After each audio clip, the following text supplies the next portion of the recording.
Mas, queridos, eu quero falar nessa manhã um tema que é bem apropriado com o momento em que a gente vive. Eu quero falar a playlist.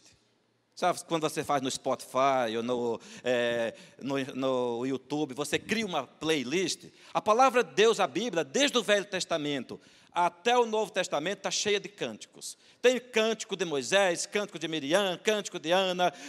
Cada salmo é um cântico, é uma música. Mas existe uma playlist, né, especial, que nós chamamos a playlist da redenção. Os cânticos da redenção, apropriados para esse período de Natal, preparando o advento, a vinda de Jesus. Aí você diz, mas isso tem a ver com missões? Tem. Os 4 cânticos do Evangelho de Lucas, dos quais nós vamos falar agora, eles têm tudo a ver com amor de Deus, misericórdia, com a redenção, adoração e, acima de tudo, missões. Tem tudo a ver com missões. Me acompanhe, vamos juntos e você vai ver. Lucas parece ser o mais sensível de todos os evangelistas. Então, 4 evangelistas. Mas o Lucas é muito sensível, ele percebe coisas, detalhes, que os outros não trabalharam. João é diferente. João é um evangelho que tem 93% de material exclusivo. Não tem nenhum outro evangelho, só ele tem, tá certo? Mas Lucas é aquele que conta de uma maneira muito completa, muito detalhada, os 4 cânticos da redenção, preparando a vinda de Jesus, né? Nós chamamos cânticos de advento ou cânticos de natividade.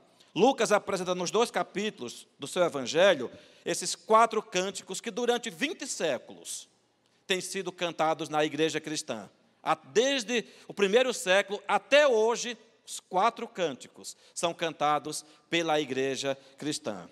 Cânticos, doxologias, né? Você encontra na Bíblia inteira. Mas esses são os cânticos da nova aliança. Eles vão aparecer em latim, porque durante 1000 anos o latim era a língua da igreja. Os primeiros 500 anos o grego predominava no Oriente. Depois, por 1000 anos, inclusive os reformadores, Martinho Lutero, Calvino e outros, escreviam em latim. Depois, nos últimos 500 anos até hoje, é que nós usamos as línguas vernáculas dos países. Então, são bonitinhos os nomes em latim, né? Então, o primeiro cântico do advento, primeiro cântico missionário da nova aliança, chama-se o Magnificar. O que é o Magnificar? É quando a Maria diz, Magnificar anima mea dominum. Isso aí parece coisa de missa, mas calma aí. Mas é assim mesmo, é latim. E porque durante 1000 anos era o latim, né? Então, que história é essa? Depois de muito tempo, depois de muita luta, depois de muito sofrimento no meio do povo de Israel, diz a palavra de Deus que Isabel já estava grávida, uma idosa do João Batista, e agora no 6º mês, o anjo Gabriel foi enviado da parte de Deus para uma cidade da Galiléia chamada Nazaré, a uma virgem desposada. Esse desposado era um noivo que não tinha volta. Então, não quer dizer que já estava morando junto. Desposada com um homem chamado José, da casa de Davi, e a virgem chamava-se Maria. Queridos, era um acontecimento muito simples, aparentemente simples. No 6º mês da gravidez da Isabel, o anjo Gabriel, que é o anunciador de Deus, o portador de notícias boas, veio dizer, salve agraciada, o Senhor é contigo. E diz a Bíblia que Maria se perturbou profundamente, tá certo? Salve agraciada, o Senhor é contigo. Você foi escolhida pelo Senhor para ser a mãe do Salvador, a mãe do Messias. Desde o Gênesis, o Senhor disse, virá um que esmagará a cabeça da serpente. O esperado de todos os séculos. Aquele que devia vir para restaurar a humanidade do pecado de Adão e gerar uma reconciliação com Deus.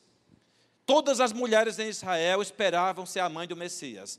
Essa garota, hoje talvez seria pedofilia, com 14 ou 15 anos, noiva, casava muito cedo, recebeu a visita de um anjo. E ela falou, mas como? Diz a Bíblia, que ela ficou profundamente perturbada. E agora, ela fez uma viagem, né, mais longa. Ela tinha feito uma viagem. Maria, no 9º mês de gravidez, ela fez uma viagem bem comprida para quando Jesus ia nascer em Belém. Mas agora começa a viagem dela. Uma viagem interior, uma viagem comprometedora, uma viagem um pouquinho difícil, numa cultura machista, numa cultura patriarcal, uma garota, isso era novo.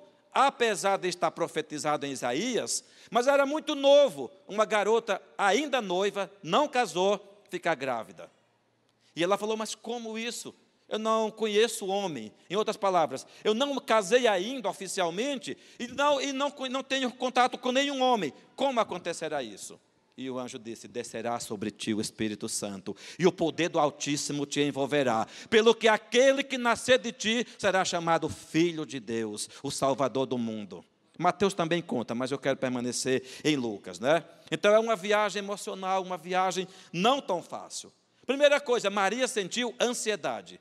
Nós pintamos o Natal muito lindo, aquela coisa cheia de luzes e cores, é verdade, mas lembre-se, não havia revelação de Deus naquele tempo. Isso era um choque para aquela garota. Ela, porém, ao ouvir essas palavras, perturbou-se muito e pôs-se a pensar no que significaria aquela saudação. Era uma situação nova, inusitada e atípica. Engravidar sem casar e sem ter relações com nenhum homem. Ela teria agora, engravidando daquela situação, que dá explicações para o noivo, dá explicação para os pais e para uma sociedade. Quem já morou em cidade pequena? Aqui. Todo mundo conhece a vida de todo mundo. Todo mundo especula. Imagina essa garota grávida. No Pará, dizem que foi o boto, dizem que aqui tem um irmão de Manaus que disse que lá dizem que é um embuá, um bichinho que rasteja. São as explicações sociais para evitar os constrangimentos, né? Da bastardia e outras coisas. Mas ali no Israel não tinha superstição. Ou era, ou não era. Apesar de que Isaías dizia que a virgem ia conceber e dar à luz um filho. Mas o pessoal não lia também o Velho Testamento. Então, o pai dela tinha a obrigação de pegar, levar para a porta da cidade e todo mundo apedrejar aquela que pecou e que engravidou sem casar. Então, não era fácil para Maria. Mas ele disse, Maria, não tenha medo, não tenha medo. Era uma missão, era um desafio, era um trabalho, uma tarefa muito grande. Não tenha medo. Lucas 1,38, então disse Maria, eis aqui está a serva do Senhor. Cumpra-se em mim segundo a sua palavra. Ela foi da ansiedade, da preocupação para a rendição. Rendição significa levantar as mãos. Eu me entrego, eu não resisto, eu não me oponho. Mas, queridos, a rendição, ela é somente parte da plena convicção da vontade de Deus na vida.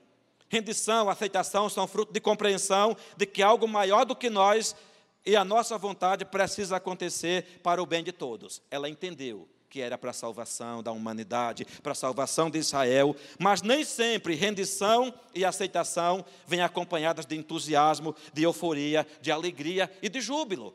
Não parece que a Maria estava celebrando, pulando numa perna só. Ela não estava, porque apesar dela entender que era a vontade de Deus, ela sabia dos riscos e da dimensão da tarefa. Jonas, por exemplo, aceitou a vontade de Deus, tudo bem, depois que foi para a barriga do peixe, depois de tanta coisa, tá, eu me rendo, eu vou, mas foi murmurando. Jonas, ainda depois que Nínive se converteu, ele ainda ficou esperando que a cidade fosse destruída, e depois ficou brigando por uma plantinha que fez uma sombra e secou. Então, ele aceitou, ele se rendeu, mas faltou alguma coisa na atitude, no coração de Jonas. Jonas era um missionário? Com certeza, mas não é o modelo de missionário que nós queremos imitar. A Maria, sim, é uma missionária poderosa aqui. Lucas 1,39. A Maria ficou, ninguém sabe como foi com o pai, com a mãe, com a família, com a cidade, mas diz o texto, Maria, naqueles dias, foi apressadamente à região montanhosa de Judá. Ela andou 120 quilômetros, com um mês de gravidez. Andou 120 quilômetros para aquela outra cidade. Entrou na casa de Zacarias e saudou Isabel. Houve uma conexão sobrenatural entre as duas mulheres, porque a Isabel estava no 6º mês de gravidez. Uma engravidou muito velha, que Isabel já era bem idosa, e a outra engravidou muito novinha. Mas eram duas mulheres, uma grávida de João Batista e a outra grávida do Messias, do Senhor Jesus. Quem está passando por uma situação igual e semelhante, entende Está certo? E a Isabel não disse: o que aconteceu com você, sozinha, está grávida, o que é que você fez? Com quem você andou? Ela não condenou. A Isabel tinha a revelação de Deus e disse: bendita és tu entre as mulheres, e bendito é o fruto do teu ventre. E de onde me provém que a mãe do meu Salvador venha me visitar? Eu não sou digna que a mãe do meu Salvador venha me visitar. Queridos, naquela hora, diante das palavras de afirmação e de encorajamento da Isabel, a Maria explodiu. Até agora, a Maria estava em tensão, em conflito, talvez grávida. E o que vai ser? Ela, na casa da prima, na casa da Isabel, alguém que entende, alguém que fala a mesma linguagem, alguém que está no mesmo espírito, ela grita: a minha alma engrandece ao Senhor. É um cântico. E o meu espírito se alegra em Deus, o meu Salvador, porque atentou na insignificância da sua serva. O Senhor se lembrou não apenas de mim, mas de Israel, do seu povo. E ela canta o cântico de Ana, ela fala de Abraão, ela profetiza e ela declara: tem um cunho social, político. Ele exaltou os humildes e abateu os poderosos. O Senhor é quem exalta, é Deus quem faz. E ela cantou, isso é um cântico de júbilo, de alegria, de exaltação, de ações de graças. Quem está alegre, quem está feliz, quem é encorajado, quem é motivado, canta. Eu e a Cleia estávamos falando essa semana, como o pastor Eibe tem sido, para nós, esse encorajador, de confiar em nós, mesmo quando nós falhamos, tivemos dificuldades, ele nos colocou para cima, ele nos empurrou, ele continua confiando em nós e está nos dando uma tarefa e uma missão.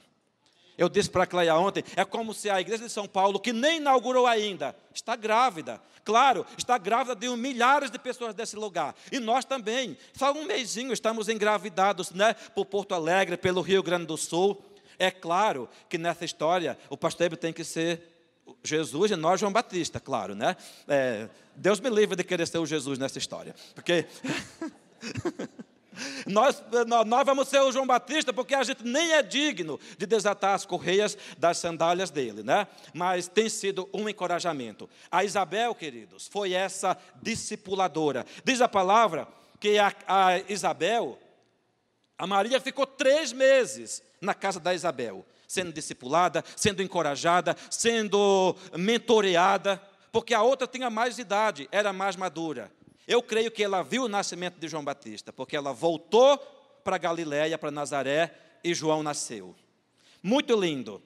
A longa jornada que começou em um lugar chamado ansiedade, passou por uma estação chamada aceitação, mas agora chegou num ambiente novo chamado adoração, onde a missão não parece um fardo, mas é um motivo de louvor e de ações de graças. Como Maria, precisamos dar passos de fé, fazer viagens ousadas e cumprir a vontade de Deus, onde quer que Ele nos mande, ainda que seja desconhecido, ainda que não andamos por aquele lugar antes, mas o Senhor, Ele vai conosco e Ele faz a coisa acontecer. Não era só a Maria que era abençoada ali, era a humanidade inteira, porque se ela dissesse não, Deus ia procurar outra? Talvez. Mas ela se deixou ser instrumento do Senhor para a salvação de muitos. O segundo cântico, queridos, apesar de ele começou primeiro os acontecimentos, chama-se o Benedictus. Esse é o cântico da Maria. O Benedictus é o cântico de Zacarias. É um cântico de fé e de recomeço. O Benedictus está em latim também dizendo: Benedictus Dominus Deus Israel. Bendito seja o Deus de Israel. Como começou esse cântico? O Antigo Testamento termina com uma profecia muito dura. A última palavra do Antigo Testamento é maldição. Termina com maldição o Antigo Testamento. Está certo? Lá em Malaquias diz: eis que eu vos enviarei o profeta Elias, antes que venha o grande e terrível dia do Senhor. Ele converterá o coração dos pais aos filhos e o coração dos filhos aos pais, para que eu não venha e fira a terra com maldição. Acabou o Antigo Testamento. Isso é o final do Antigo Testamento. Mas ele disse que mandaria o profeta Elias. Quem é o profeta Elias? Depois disso, Deus parou de falar com os profetas. Depois disso, começou um grande silêncio. Foi muito tempo de altos e baixos. A Pérsia invadiu Israel, a Macedônia invadiu Israel, a Síria dominou Israel, o Egito dominou Israel e agora Roma dominou Israel. Queridos, Deus ficou em silêncio por 400 anos. nenhuma profecia, nenhuma revelação. É quase a idade do Brasil, é mais do que a idade do Canadá, mais do que a idade da Austrália. 400 anos de silêncio, que nós chamamos de período interbíblico, período intertestamentário. Está certo? Então, a questão é, quando a voz divina se cala, as vozes humanas se multiplicam, e apareceu muita gente, muita seita. A pergunta é, será que já houve momentos na sua vida em que Deus parou de falar com você? Não quer dizer que Ele não está te amando, não está falando. Pode ser que Ele está reservando uma surpresa grande, maior. Pode ser que Ele está preparando uma fala poderosa para fazer um milagre muito maior do que você imagina. Está certo? E aí Deus foi preparando o ambiente. Deus só estava silencioso da perspectiva humana. No seu plano eterno, Ele estava arquitetando o grande plano de salvação de toda a humanidade. E aí, como foi que Deus quebrou o silêncio?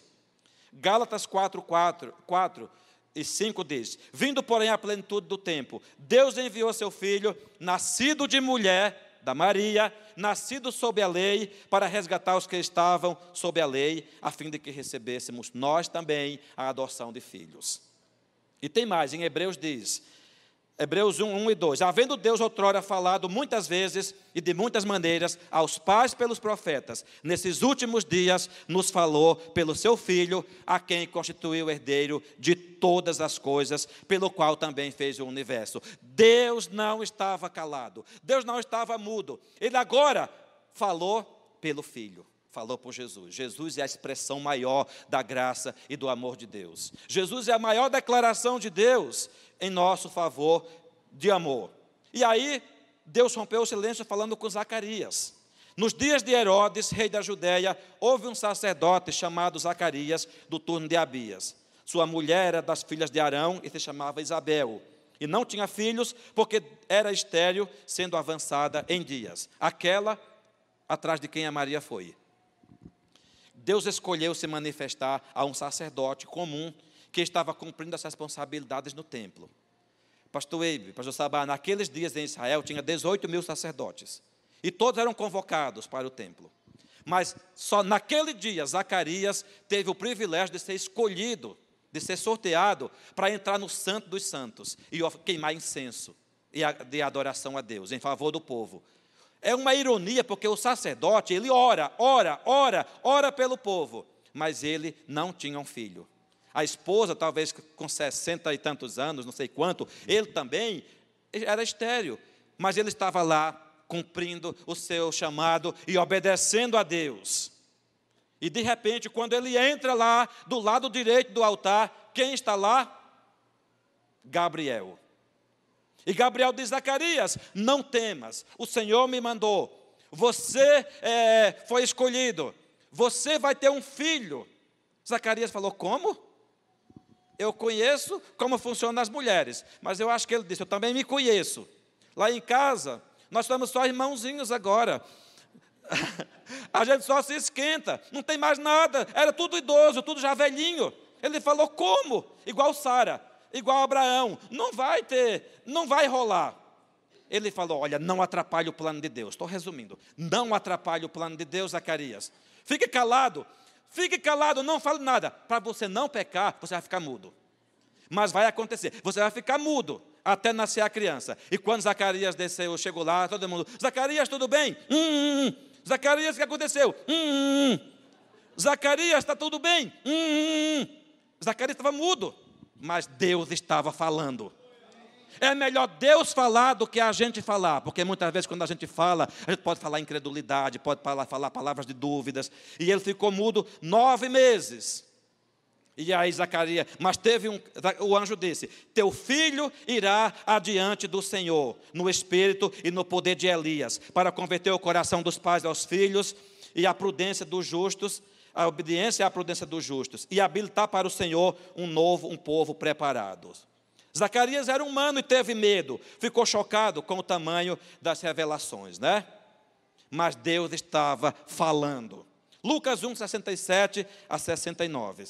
Zacarias, nasceu um menino. Qual é o nome dele? Vamos chamar Zacarias Júnior. Aí a Isabel falou: não, o nome dele vai ser João.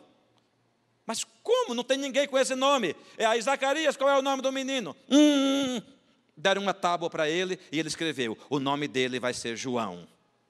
João aqui era o precursor, aquele que ia anunciar a virtude do Senhor, era a voz do que clama no deserto, e naquela hora a boca dele se abriu, e agora ele não duvidou, e ele começou a profetizar dizendo: Benedictus, bendito seja o Deus de Israel, que visitou e redimiu o seu povo, e nos suscitou plena e poderosa salvação na casa de Davi, seu servo. E aí ele continua cantando e celebrando ao Senhor. E aí Zacarias celebrou e exaltou o Filho de Deus. Zacarias falou de Jesus como Senhor e Salvador. Olha que coisa linda desse sacerdote. Quem exalta o Filho de Deus, quem promove o Salvador Jesus, Deus vai promover a sua casa e o seu filho. Ele abençoou Jesus, ele honrou a Jesus, ele celebrou a Jesus. Mas um bom pai, um bom profeta, ele também cria filhos poderosos nessa terra. Zacarias, depois que falou de Jesus, da salvação, ele olhou para o filho dele, pequenininho, e disse: e tu, menino, meu filho João, tu serás chamado profeta do Altíssimo, porque precederás o Senhor, preparando-lhe os caminhos. Você, João, ele abençoou e encorajou o filho dele. Ele colocou o filho dele para cima, profetizou e afirmou.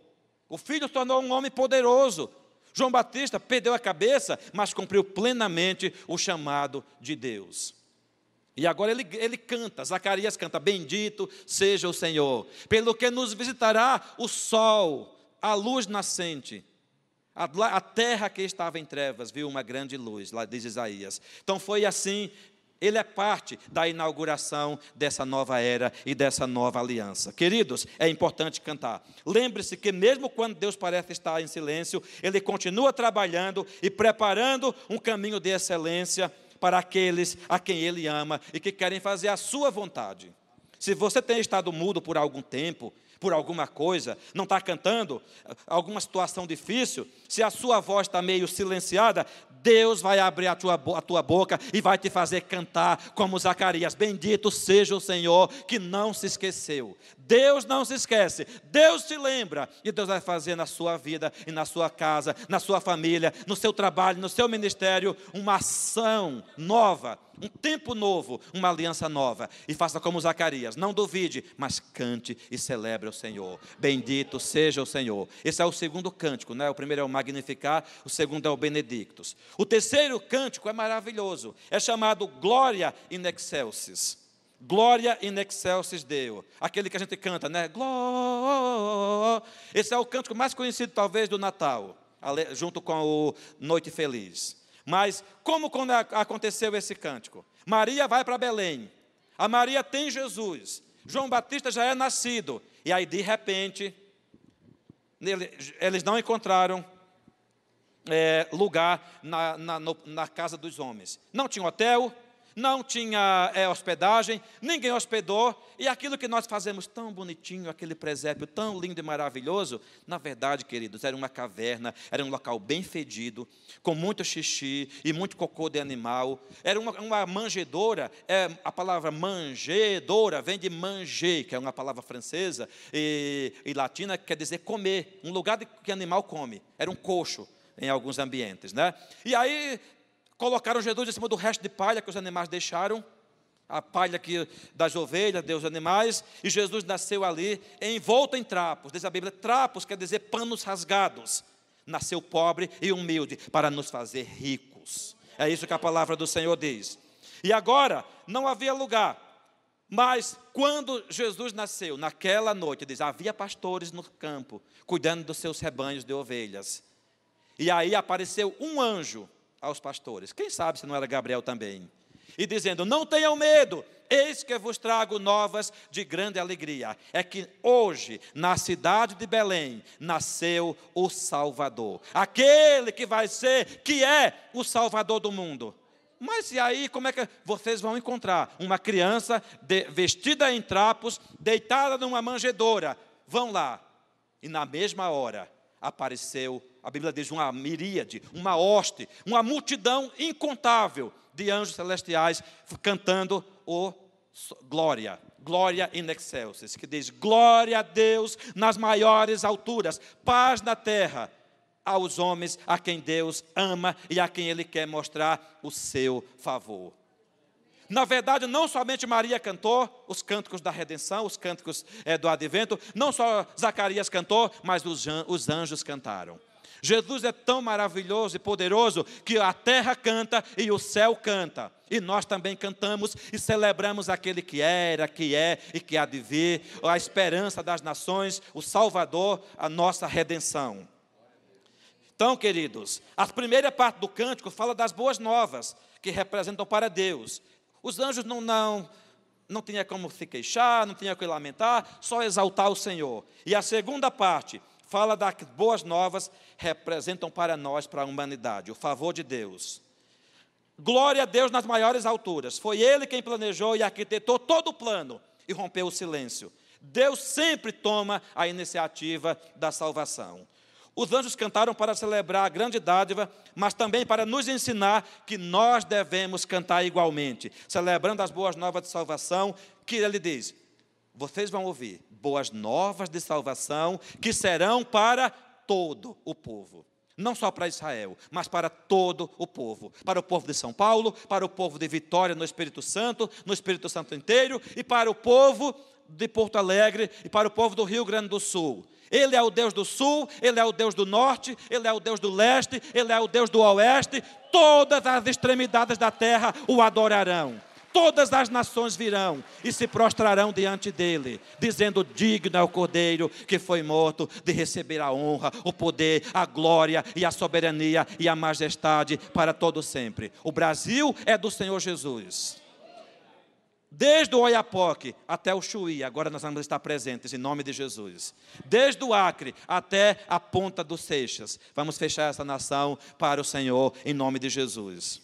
A segunda declaração do Glória in excelsis é esse: paz na terra entre os homens a quem Ele quer bem. A paz que somente o Messias pode trazer. Queridos, essa paz, ela funciona em 3 dimensões. Eu vou correr rapidinho aqui. É uma paz com relação ao nosso passado. Tem gente que vive atormentado pelo passado, pela culpa, pela vergonha, pelo constrangimento, pelas coisas erradas que fez, pelas coisas erradas que fizeram contra ele. A paz que Jesus traz, ela resolve o nosso passado. Ele apaga, Ele limpa, Ele nos deixa livres, Ele tira as dívidas, Ele limpa o nosso nome do SPC celestial ou infernal, do Serasa, e deixa você com crédito diante de Deus. Então, Ele trabalha o nosso passado, é paz com relação ao passado, mas é paz com relação ao presente, porque tem muita gente ansiosa, preocupada. O menino da manjedoura, no final do seu ministério, nos deu uma promessa. Ele disse, perto de morrer, Jesus falou: deixo-vos a minha paz eu vos dou. Não vos la dou como o mundo a dá. Não se atemorizem, fiquem tranquilos, descansem. É a paz que Jesus dá, que o mundo não pode dar. Queridos, mas também a paz com relação ao futuro. Tem gente que não tem paz com relação ao passado, nem o presente e nem o futuro. É uma paz com relação ao futuro. O que vai acontecer? Será que o ladrão vai roubar? E a minha família? E as minhas finanças? E os meus estudos? A minha saúde? Será que não vai acontecer uma tragédia? Tem gente que vive ansioso, sofrendo por antecipação. A paz que Jesus dá, o paz na terra, ela é também para o nosso futuro, para o nosso presente, para o nosso passado. Deixe Jesus ser o Senhor e diga glória a Deus nas maiores alturas. Paz na terra, na minha vida, na minha família, no meu life, na minha igreja, na minha cidade. Nenhuma tragédia, nenhuma chacina. Eu declaro paz em São Paulo. Eu declaro paz em Porto Alegre, paz em Vitória, paz no Brasil, paz na minha rua, paz no meu bairro, paz no governo do Brasil, paz no governo do mundo. Querido, já foi descoberto, fizeram uma pesquisa, desde que a história começou até hoje, nunca existiu um dia na humanidade que não houve guerra. Nem que seja uma guerra tribal na Índia, na África, nenhum dia na história do mundo aconteceu que não houve guerra. Mas diz a Bíblia, Ele é o príncipe da paz. Ele é o príncipe da paz. Um dia cessarão as guerras, a morte e o inferno vão para o lago de fogo, e Ele estabelecerá a paz permanente sobre a terra. Só Jesus faz isso. Muito bem. O Cântico dos Anjos nos ensina a louvar e glorificar a Deus e aceitar a sua paz, mas ao mesmo tempo ser agentes dessa paz para a gente que está atormentada, para a gente que não conhece o Senhor Jesus. Eu vou usar só 2 minutos para falar do último cântico, tá certo? O último cântico chama-se Nunc Dimittis. Nunc Dimittis. O que é isso? É o cântico de Simeão. É latim também, um cântico de esperança. Nunc dimittis servuntum Domini. Talvez pareça missa de novo, mas significa: agora, Senhor, despede o teu servo. Libera o teu servo em paz, Senhor. Quem é Simeão? Lembre-se que com 8 dias Jesus foi circuncidado. Todo menino hebraico era circuncidado ao 8º dia. Mas com 40 dias era a purificação da mãe e a apresentação do primogênito no templo. Levaram Jesus com 40 dias para o templo. E quando chegaram no templo, o que aconteceu? Havia em Jerusalém um homem chamado Simeão. Homem este justo e piedoso, que esperava a consolação de Israel, e o Espírito Santo estava sobre ele. Olha que coisa linda, um homem idoso, mas ele ia para o templo todos os dias, segunda, terça, quarta, e todo dia trazia um primogênito. Senhor, será esse? Deus falou para ele, você colocou no coração dele, né? Quando eu disse que Deus não falava, é no sentido de profecia oficial, no sentido de revelações, mas no aspecto intimidade com Deus, os santos, Deus nunca ficou sem santos na terra. Sempre teve gente que temia ao Senhor e andava nos seus caminhos. Simeão era um desses. E o Espírito Santo colocou no coração dele, você não vai morrer antes que você veja o Messias. Você não vai morrer antes que você veja a consolação de Israel, mas também a consolação dos gentios, das nações, do Brasil, do Chile, do Peru, da América do Sul, Estados Unidos. Então, esse homem ia para o templo todo dia, com 20 anos, nada, 30 anos de idade, nada, 40, 50, 70, não sei que idade ele tinha, mas era idoso e ainda não tinha visto. Senhor, será que é esse garoto? Não.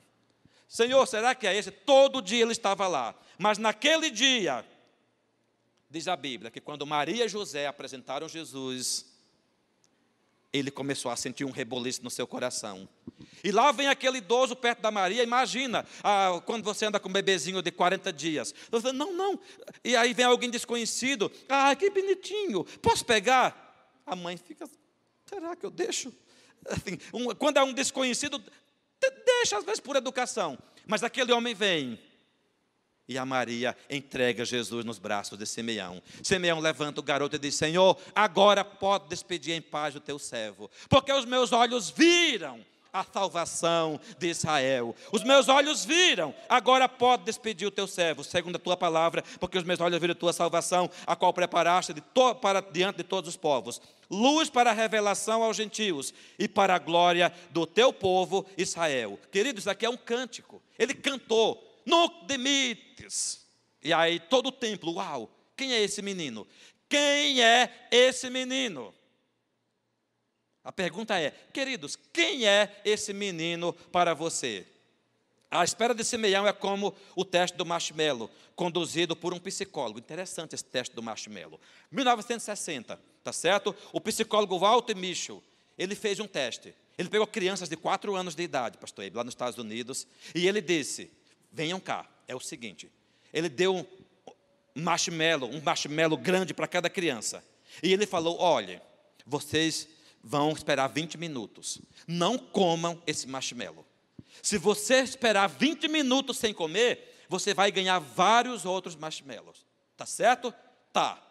Aí começou a contar o tempo, daqui a pouquinho, teve uns que começaram a comer o marshmallow com 2 minutos, outros com 3. Teve outros que foram mais além, tomaram o marshmallow de outros e comeram também, comeram 2, 3. E teve um grupinho de crianças, um grupo menor, que não comeu o marshmallow. Aí, isso em 1960. 20 e tantos anos depois, eles monitoraram essas crianças, ficaram acompanhando. 20 anos depois, aqueles que esperaram 20 minutos, eram adultos bem-sucedidos, com as melhores notas na universidade, entrando em Harvard, Yale, Princeton, tá certo? Eles tinham notas, scores bem altos, eles tinham casamentos saudáveis. Aqueles que comeram marshmallow apressado, estavam trabalhando lá, alguns não tinham se formado, estavam vivendo uma vida. Aqueles que tomaram o marshmallow dos outros, já tinham até se divorciado 2, 3 vezes. Vale a pena esperar. Quando Deus diz, espera, Simeão esperou. Às vezes parece que Deus está demorando, mas vale a pena esperar. Nós não gostamos muito de esperar, ficamos impacientes na fila do supermercado, na fila do banco, no sinal fechado, no engarrafamento, mas esperar muitas vezes é parte de um grande e poderoso milagre de Deus na nossa vida. Simeão era um mestre na arte de esperar. 400 anos, e agora Deus estava falando. Salmo 130, versículo 107, vou terminar. Aguardo o Senhor, a minha alma o aguarda, eu espero na sua palavra. A minha alma anseia pelo Senhor, mais do que os guardas, pelo romper da manhã. Mais do que os guardas, pelo romper da manhã. Espere, Israel, no Senhor, pois do Senhor há misericórdia e nele a copiosa redenção.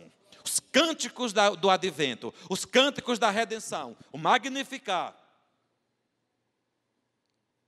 da Maria, tá certo? O cântico de Zacarias, Benedictus, o Soli Deo Glória, né? Glória in excelsis e o Nunc dimittis, são cânticos cheios de vida, de redenção, de promessa, de salvação para São Paulo, para o Brasil inteiro, para Porto Alegre, para a nossa vida. Vamos, queridos, refletir nesse restinho de ano, pertinho do Natal, na importância e nos valores desses cânticos para a nossa vida. Tá certo? Simeão sabia que vale a pena esperar. Um Simeão ou uma Simeona que tem promessas de Deus, se renova em fé, em alegria, em fidelidade, em perseverança, esperança. E a convicção de que você verá a manifestação da glória de Deus. Eu quero terminar com essa canção, com essa historinha aqui e já finalizo. É história verídica. Em 1995, tem pouco tempo, tem um violinista israelense, eu acho que ele ainda é vivo, tá certo? O nome desse violinista, quem gosta de música, talvez vai conhecê-lo, é muito conhecido. O nome dele é Itzhak Perlman. Itzhak Perlman, ele foi se apresentar no Lincoln Center, em Nova York, pastor Ibe. E ele é um violinista, assim, famosíssimo, com um detalhe. Ele teve paralisia infantil quando criança. Ele anda com suporte metálico nos braços. Ele não caminha direito, ele tem que andar com muletas ou em cadeira de roda. E aí ele foi apresentar-se naquele dia com uma grande e poderosa orquestra, naquele show. Era um encerramento de uma grande período de celebrações. E aí ele entra, gemendo, fazendo uma careta de dor, porque ele tem muita dor pelos ossos, os músculos. E ele chega no palco, a cadeira principal era para ele tocar, acompanhado da orquestra, e ele senta com dificuldade. Ele pega o violino, prepara, todos os microfones aqui na frente, todas as câmeras focando nele, e aí ele toca, ele passa, eu não sei o nome daquele pauzinho lá, não, naquela varinha, mas ele dá o primeiro acorde, e quando ele dá o primeiro acorde, são 4 cordas do violino, uma corda se rompe. Todo mundo ouviu, parecia um tiro, assim de revólver, aquela corda bem retesada, o microfone perto, quebrou. E agora? Todo mundo, sabe aquele, que a plateia inteira, e todo mundo aqui atrás, e os amigos dele que carregavam ele, já estavam preparados para ir buscar a cadeirinha, ou ele vai pedir uma nova corda, esperar um tempão, ou ele vai desistir. Ele olha para o maestro, ele faz um sinal e diz, pode começar. Como? Pode começar. E quando começou o toque da orquestra, o Itzhak vai tocando nas 3 cordas. Ele arranca sons que nunca existiram. Ele acompanha do começo ao fim. Ele faz coisas que ninguém nunca fez. Ele faz coisas que ninguém nunca fez. E ele toca até o final. E a música com 3 cordas ficou melhor do que com as 4. Muitos de nós temos limitações, dificuldades, não somos perfeitos, mas quando você se coloca diante do Maestro Celestial, você toca, você arranca som de onde não tem. E no final, quando foram pedir para ele, o que aconteceu lá? Ele falou, eu não sei. Eu só sei de uma coisa: o músico, o bom músico, na hora que ele não tem opção, ele vai ter que fazer o melhor e arrancações do pouco que lhe resta. Então, não importa, não é pouco que nos resta, o Senhor tem nos dado muito, mas Ele sabe que o seu melhor, a sua melhor música ainda não foi tocada. Pastor Eibe, a sua melhor música ainda não foi tocada, ela está sendo tocada nessa cidade, para a glória de Jesus. Sobe, Cleia. A nossa também, em nome de Jesus, vai ser tocada ali em Porto Alegre, no Rio Grande do Sul. A sua, Josué, e da sua equipe, vai ser tocada lá em Espírito Santo. E você, meu irmão, onde você está plantado, onde você foi chamado para celebrar o Senhor e para cantar esses cânticos de redenção, é ali que Deus vai te usar com a sua melhor música, em nome de Jesus. Amém. Vamos orar. Pastor, ele pode subir também já.